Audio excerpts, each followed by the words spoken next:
All right, welcome back. So today got this thing finally all ready to go out and run it. Got the front bumper on with the weights on it.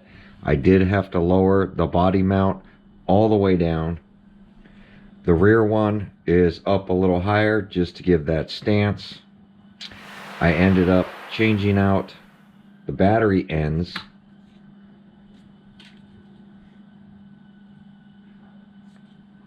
so that we get more power. The other thing I ended up doing was I did replace all the shocks, which I talked about in the last video.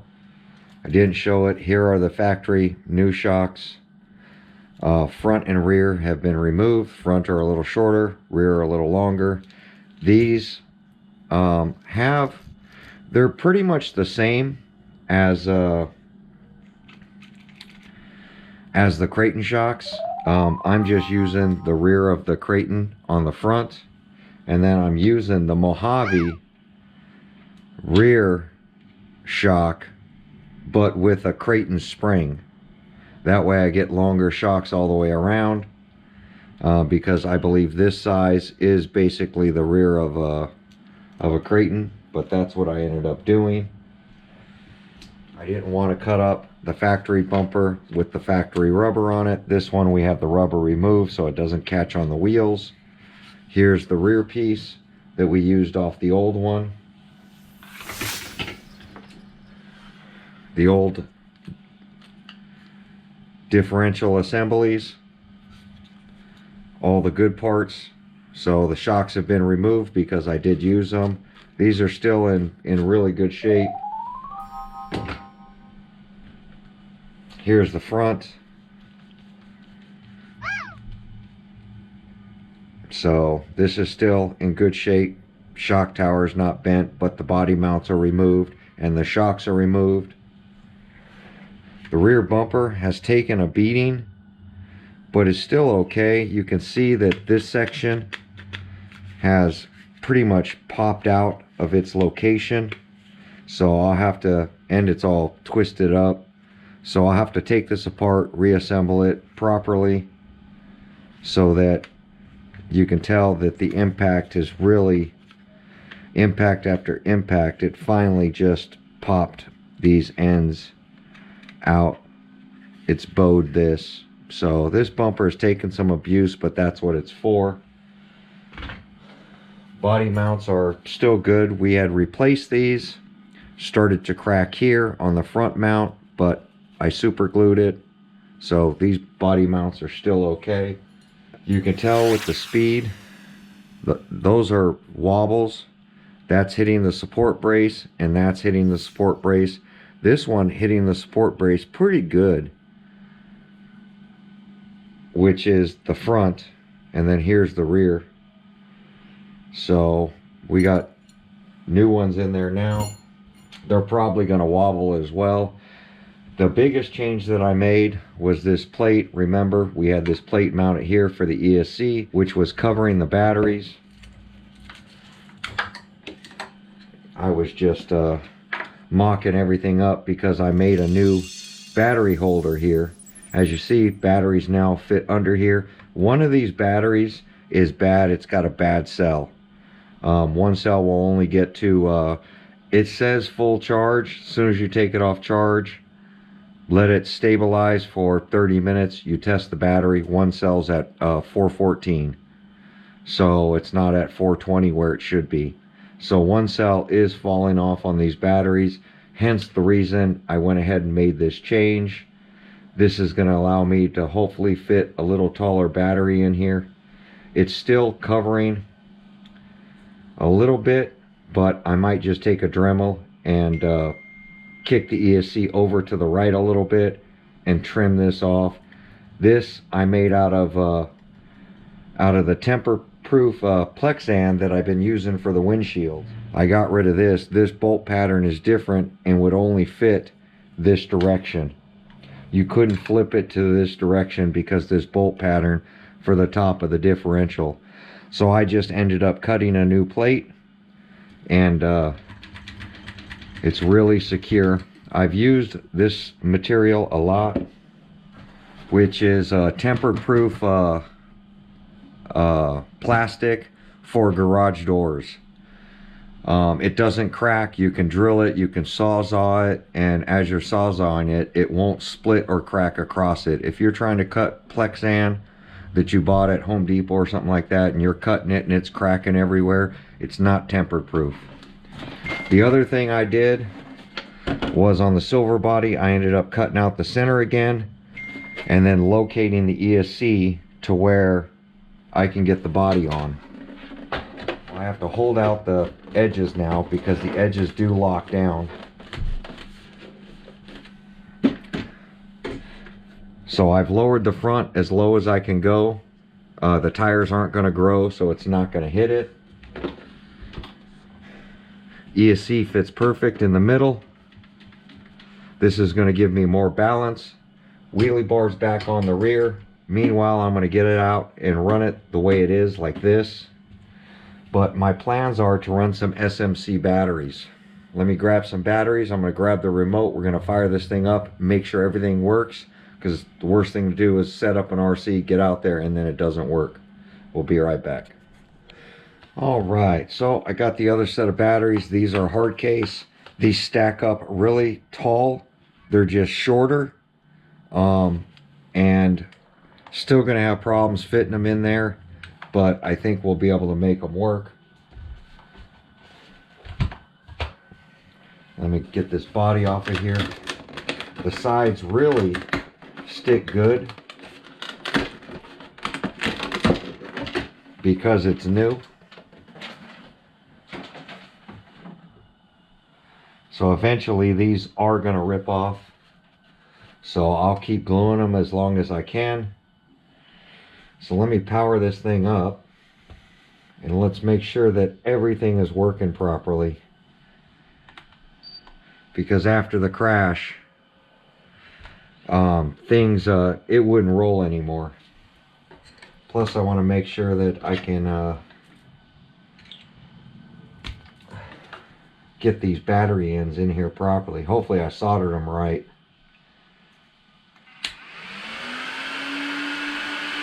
So that's our fans coming on, voltage regulator, ESC fans working.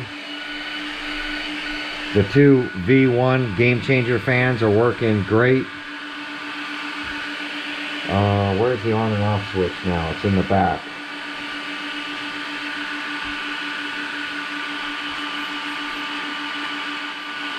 Looks like the steering's backwards. That's weird. Let me flip the steering in the remote.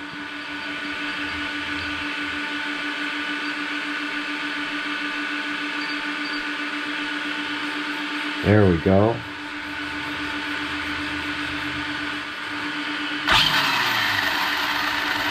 Oh, I tapped the trigger in reverse.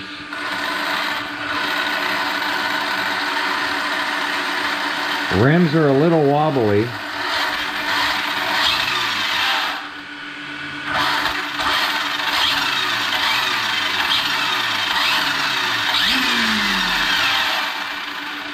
This rim's a little wobbly.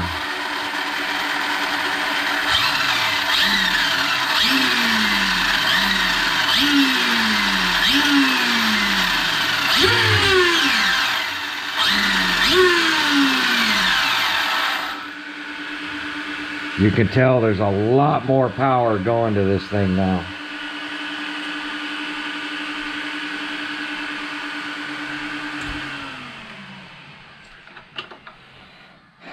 So everything is working. So I'm going to end up topping off these batteries. I really want to show everybody what it takes to set one up, because I really feel like we are going to be reaching our goal of 100 miles an hour very soon. I learned a lot, especially on the crash. I want to give a little update. I did contact Horizon Hobby about warranting out the 2 tires that popped. And the reason I did that, because of the speed. Because, you know, we only hit 68 miles an hour. Yeah, 67, 68 miles an hour before these things let go. And I wasn't even at half trigger. I felt it's just not fair to waste $100 on these wheels. So I sent them a copy of my information. Basically, they sent me a spiel back asking for part numbers, my name, which I gave them in the original one, my address, which I gave them in the original one. I sent them photos of this in the original one, but they asked for photos again, so I sent them photos. How they ripped, I didn't tell them what I thought about, you know, the belted tire on the inside being off to one side and it ripping there, even though I did send them those photos.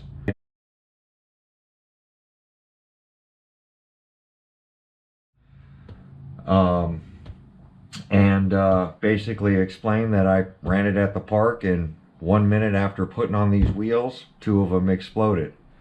Now, I did see some comments saying, you know, it looks like the right side came off the ground, and then the tires exploded, when in actuality, if you watch it, the right rear popped first. If you watch the onboard footage, you'll see the camera's mounted up here. You'll see a little blip of the RC doing that. And then seconds after that happened, the front tire let go. And I was already letting off the trigger when the back one popped, because I did watch the back of the body pop up. And when I saw that, I started to let go of the trigger, but before I could fully let go, the right front went ahead and popped.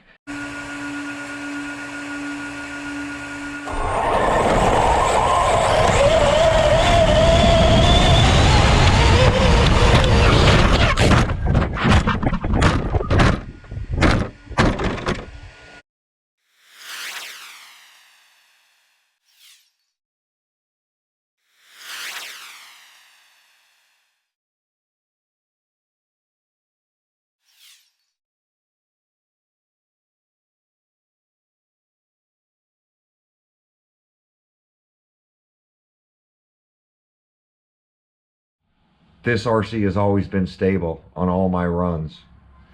And to see the rear tire let go first, when you're on accelerator, it's planning the rear and the front are lifting off the ground. So if the front blew first, it kicked it up, and then this one got off the ground, and then I was nailing the trigger even harder, and then this one blew. I could see that. But if you listen to the video, the onboard footage, you'll hear that the motor wasn't even wound out yet. We were barely, like I always do on my first run, I normally only go to a half trigger. I wasn't even to a half trigger yet when you saw the rear pop, you saw the body shake, and then seconds after that, you hear, you know, another explosion, and you see the front just kick up. It was like pop, pop. So this one let go, then that one let go, and that threw it into a barrel roll.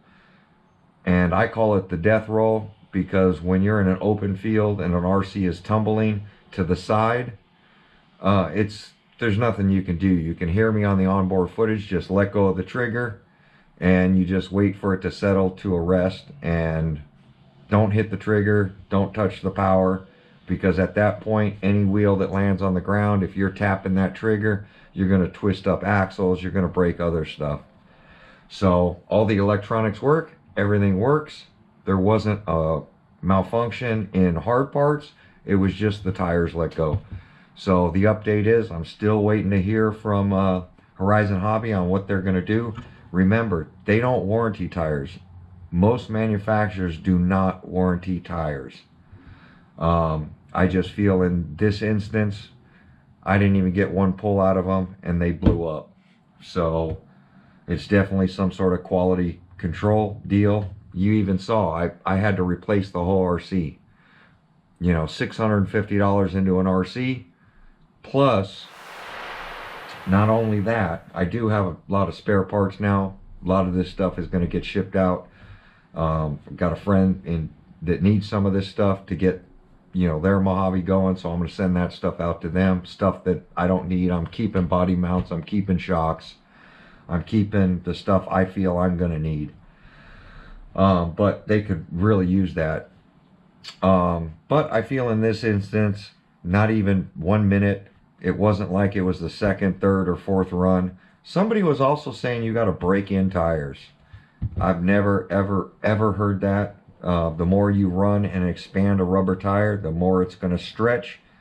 With every stretch, it's going to get worse, worse, worse, and then finally rip.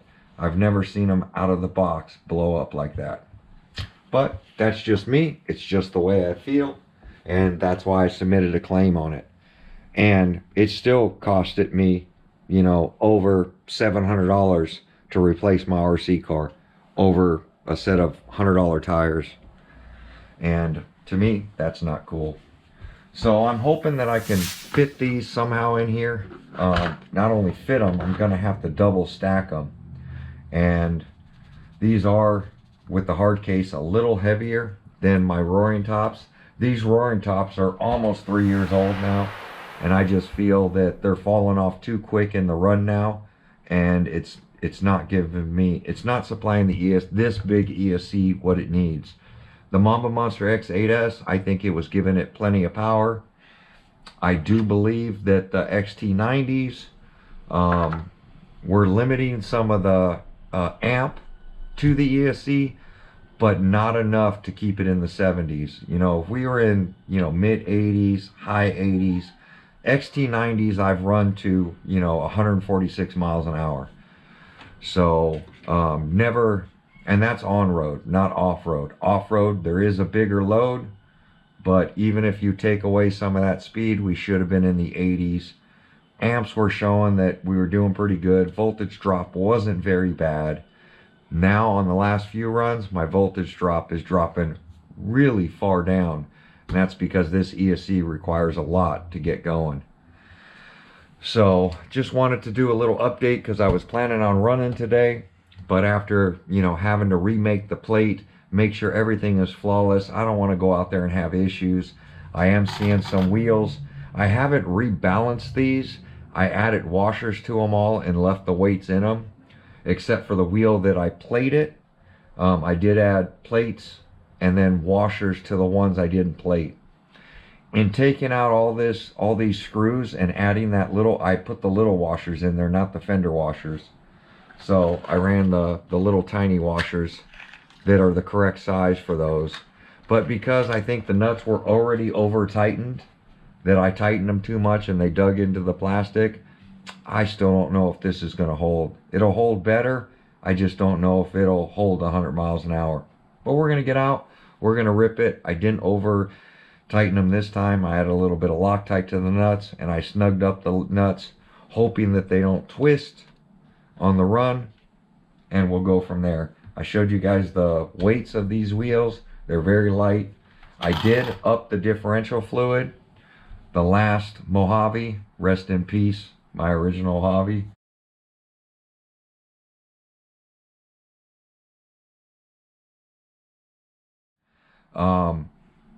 I topped off the fluids, but I never went thicker on the fluids.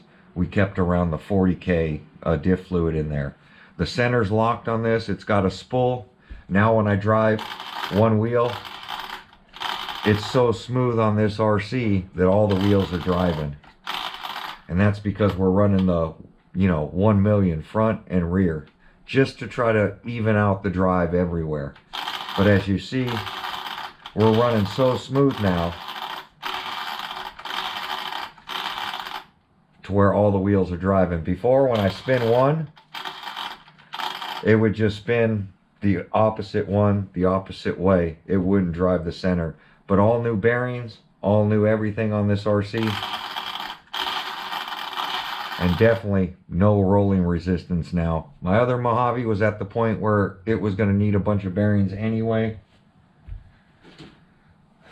But after the bent chassis and everything, I'm probably going to hammer this thing straight and do something with it. I don't know what. But I know I do have a friend that needs some parts, so I'm probably going to just ship that off to them. Hopefully the next video, tomorrow's video, I will have this out running. I'm going to try to fit the other hard case batteries in here. If I can't get those in here, I got some, you know, 8500 mAh, some big packs that are still kind of old, but I think those big packs might compensate. Now that I got the big plugs on here, I can run some of my batteries that I run in the DBXLE, that I run in all my speed cars, because I literally have the QR8s or QS8s or whatever they're called on here. So that's the update for today. I figured I'd do an update video. I'm trying to keep everybody informed on what I'm doing, and I try to put out a video every day of getting this thing back together. It's fully ready. Everything's cut, bodies fit, batteries fit in and out easy now, because that was a problem I was having before with this plate. And I did make a mistake. I said I bought this kit for this ESC mount from ExoCage. It wasn't ExoCage. I bought it from Driftomaniac. Haven't seen that guy in a while, but Driftomaniac was selling these up on eBay. I just ended up making my own top plate now. But there we go. Like, comment, subscribe. I'll see you in tomorrow's video. This thing will be out running. Guaranteed. Thanks for watching.